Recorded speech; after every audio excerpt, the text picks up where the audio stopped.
Hi friends, prime నైమ్ టెక్కి స్వాగతం.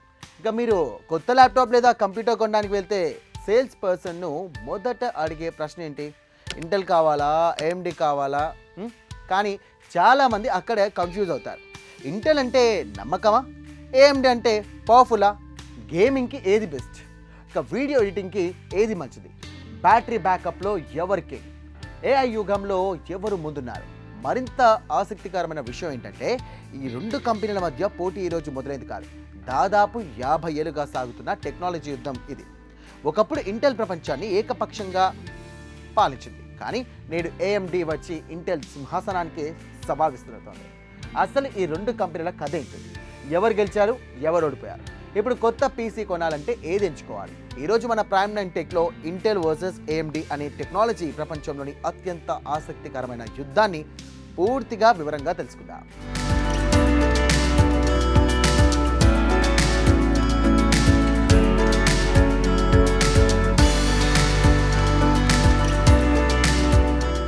ముందుగా ఒక విషయం అర్థం చేసుకోవాలి. కంప్యూటర్లో అత్యంత ముఖ్యమైనటువంటి భాగం ఇది. చాలామంది ర్యామ్ అంటారు, కొంతమంది గ్రాఫిక్ కార్డు అంటారు, కానీ అసలు సమాధానం CPU అంటే సెంట్రల్ ప్రాసెసింగ్ యూనిట్. సాధారణంగా చెప్పాలంటే మనిషి శరీరానికి మెదడు ఎలా ఉంటుందో కంప్యూటర్కు కూడా CPU అలాగే ఉంటుంది. ఇక మీరు యూట్యూబ్ ఓపెన్ చేసినా, గేమ్ ఆడినా, వీడియో ఎడిట్ చేసినా, AI టూల్ ఉపయోగించినా అవన్నీ కూడా CPU ద్వారానే జరుగుతాయి. అందుకే CPU మార్కెట్లో ఆధిపత్యం సాధించడం అంటే మొత్తం కంప్యూటింగ్ ప్రపంచాన్నే ప్రభావితం చేయడం లాంటిది. ఇక 1968 అమెరికాలో ఇద్దరు ఇంజనీర్లు ఒక కంపెనీ ప్రారంభించారు. వారి పేర్లు రాబర్ట్ నాయిస్ మరియు గార్డాన్ మోరే. ఆ కంపెనీ పేరు ఇంటెల్. అప్పట్లో కంప్యూటర్లు చాలా పెద్దవి ఉండేవి, ఒక గది అంత స్థలం ఆక్రమించేవి. ఇక ఇంటెల్ లక్ష్యం ఏంటంటే కంప్యూటింగ్ను చిన్నదిగా చేయడం, వేగంగా చేయడం, ప్రజలకు అందుబాటులోకి తీసుకురావడం. ఇక 1971లో ఇంటెల్ ఒక చిప్ను విడుదల చేసింది. దాని పేరు ఇంటెల్ 4004. ఇక చరిత్రలో మొదటి కమర్షియల్ మైక్రో ప్రాసెసర్. అది కేవలం ఒక చిప్ కాదు, కంప్యూటర్ ప్రపంచంలో విప్లవం. ఈ చిప్ వల్లే నేటి పీసీలు, ల్యాప్టాప్లు, స్మార్ట్ ఫోన్లకు పునాది పడింది. ఇక 1969 ఇంటెల్ ప్రారంభమైన ఏడాది తర్వాత మరో కంపెనీ జన్మించింది, అదే అడ్వాన్స్డ్ మైక్రో డివైజెస్ లేదా ఏఎండి. ఇక స్థాపకుడు జెర్రీ శాండర్స్. అప్పట్లో ఏఎండి చిన్న కంపెనీ, ఇంటెల్ భారీ కంపెనీ. చాలామంది ఏఎండి నిలబడదని అనుకున్నారు, కానీ ఇక జెర్రీ శాండర్స్కు ఒక నమ్మకం ఉంది: ప్రపంచానికి ఒకే CPU కంపెనీ ఉండకూడదు. అక్కడి నుండే ప్రారంభమైంది టెక్ ప్రపంచంలో అత్యంత పెద్ద పోటీ. ఇక 1980లలో IBM కంప్యూటర్లు ప్రపంచాన్ని మార్చుతున్నాయి, కానీ IBM ఒకే కంపెనీపై ఆధారపడాలని అనుకోలేదు. అందుకే ఇంటెల్ CPUలకు ప్రత్యామ్నాయ తయారీదారుగా AMDను ఎంపిక చేసింది. ఇక ఈ నిర్ణయం AMD జీవితాన్ని మార్చేసింది. అప్పటి వరకు చిన్న కంపెనీగా ఉన్నటువంటి AMD ఒక్కసారిగా ప్రపంచ దృష్టిని ఆకర్షించింది. ఇక 1990లలో ఇంటెల్ ఒక అద్భుతం చేసింది, అదే ఇంటెల్ పెంటియం ప్రాసెసర్. ఆ రోజులో కంప్యూటర్ అంటే పెంటియం ప్రతి ఇంట్లో, ప్రతి కార్యాలయంలో, ప్రతి కంప్యూటర్ ల్యాబ్లో ఇంటెల్ మాత్రమే కనిపించేది. ఇంటెల్ ఇన్సైడ్ అనే స్టిక్కర్ ఒక ప్రతిష్టగా మారింది. ఆ సమయంలో ఇంటెల్ మార్కెట్ షేర్ 80% దాటింది. AMD చాలా వెనుకబడిపోయింది. ఇక 2003 AMD ఒక భారీ దెబ్బ కొట్టింది, అదే ఆల్టాన్ 64. ఈ CPU ప్రపంచంలో మొట్టమొదటి 64-బిట్ కన్స్యూమర్ ప్రాసెసర్గా గుర్తింపు పొందింది.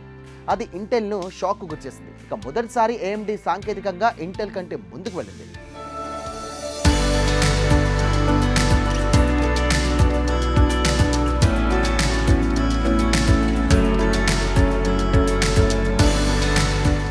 ఇక 2006 ఇంటెల్ తిరిగి బలంగా దాడి చేసింది, ప్రపంచానికి పరిచయం చేసింది. ఇంటెల్ కోర్ 2 డియో తర్వాత Intel core i3, Intel core i5, ఇక ఇంటెల్ కోర్ i7 సిరీస్లను తీసుకొచ్చేసింది. ఇవి మార్కెట్ను పూర్తిగా మార్చేశాయి. ఇంటెల్ మళ్ళీ సింహాసనాన్ని స్వాధీనం చేసుకుంది. దాదాపు 10 ఏళ్ల పాటు AMD వెనుకబడిపోయింది. 2010 నుండి 2016 వరకు AMD పరిస్థితి దారుణంగా మారింది. కంపెనీ నష్టాల్లోకి వెళ్ళింది, షేర్ ధరలు పడిపోయాయి.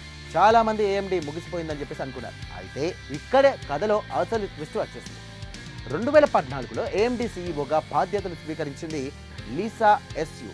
ఆమె వచ్చినటువంటి తర్వాత కంపెనీ దశ పూర్తిగా మారిపోయింది. ఆమె ఒక నిర్ణయం తీసుకుంది: మనం ఇంటెల్ను అనుకరించాం, మనం కొత్త ఆర్కిటెక్చర్ తయారు చేస్తాం, అదే జెన్ ఆర్కిటెక్చర్. 2017 AMD విడుదల చేసింది AMD Ryzen. అది సాధారణ CPU కాదు, టెక్ ప్రపంచంలో ఒక భూకంపం. ఇంటెల్ 4 కోర్లు ఇస్తుంటే AMD 8 కోర్లు ఇచ్చింది. తక్కువ ధరకు అధిక పనితీరుతో అప్పుడు మొదటిసారి వినియోగదారులు ఇంటెల్ నుండి AMD వైపు మారడం ప్రారంభించారు. ఇది ఎప్పటికీ ముగియని ప్రశ్న. గేమింగ్లో ఇంటెనా, AMDనా?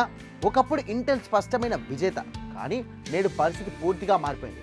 ప్రత్యేకంగా AMD Ryzen 7 9800X 3D లాంటి X3D చిప్స్ గేమింగ్స్లో అద్భుత ఫలితాలను ఇస్తున్నాయి. అయితే కాంపిటేటివ్స్, ఈ స్పోర్ట్స్, గేమింగ్స్లో ఇంటెల్ ఇంకా బలంగా ఉంది. ఇక కంటెంట్ క్రియేటర్స్ కోసం ఎవర్ బెస్ట్. మీరు video editing, after effects, 3D rendering అలాగే AI ప్రాసెసింగ్ చేస్తే కనుక AMD ఎక్కువ కోర్లు ఇస్తుంది. ఇంటెల్ క్విక్ సింక్ వీడియో వంటి టెక్నాలజీలతో వీడియో ఎన్కోడింగ్ వేగంగా చేస్తుంది. అందుకే ఈరోజు చాలా కంటెంట్ క్రియేటర్స్ అవసరాన్ని బట్టి ఎంపిక చేస్తున్నారు. ఇప్పుడు ప్రపంచంలో AI వైపు వెళ్తోంది. ఇక్కడ CPUలు మాత్రమే సరిపోవు, NPUలు అలాగే AI యాక్సిలరేటర్స్ అలాగే హైబ్రిడ్ ఆర్కిటెక్చర్స్ అన్నీ కూడా అవసరం. ఇంటెల్ తన కోర్ అల్ట్రా సిరీస్తో ముందుకు వస్తోంది.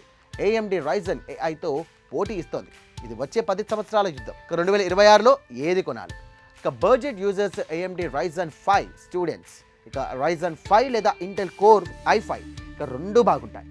గేమర్స్ AMD X3D CPUలు ప్రస్తుతం చాలా బలంగా ఉన్నాయి. ఇక కంటెంట్ క్రియేటర్స్ ఇంటెల్ కోర్ అలాగే అల్ట్రా లేదా high end Ryzen. AI users కొత్త Ryzen AI మరియు అలాగే ఇంటెల్ కోర్ అల్ట్రా రెండు కూడా పరిశీలించవచ్చు. ఇంటెల్ మరియు AMD మధ్య పోటీ కేవలం రెండు కంపెనీల మధ్య యుద్ధం కాదు, ఇది ఇన్నోవేషన్ మరియు సర్వైవల్ కథ. ఒకప్పుడు ఇంటెల్ ప్రపంచాన్ని ఏలింది, AMD దాదాపు కనుమరుగయ్యే స్థితికి వెళ్ళింది. కానీ నేడు AMD తిరిగి వచ్చి ఇంటెల్కు గట్టి పోటీ ఇస్తోంది. ఇదే పోటీ కారణంగా మనకు మరింత శక్తివంతమైన కంప్యూటర్లు తక్కువ ధరలో అందుబాటులోకి వస్తున్నాయి. అందుకే అసలు విజేత ఎవరు అంటే ఇంటెల్ కాదు, AMD కాదు, మనమే. ఎందుకంటే పోటీ ఉన్న చోటే పురోగతి ఉంటుంది. Right, that's all for now. Keep watching Prime9 Tech. మరో అంశంతో మరి కలుద్దాం. అంతవరకు చూస్తూనే ఉండండి Prime9 Tech.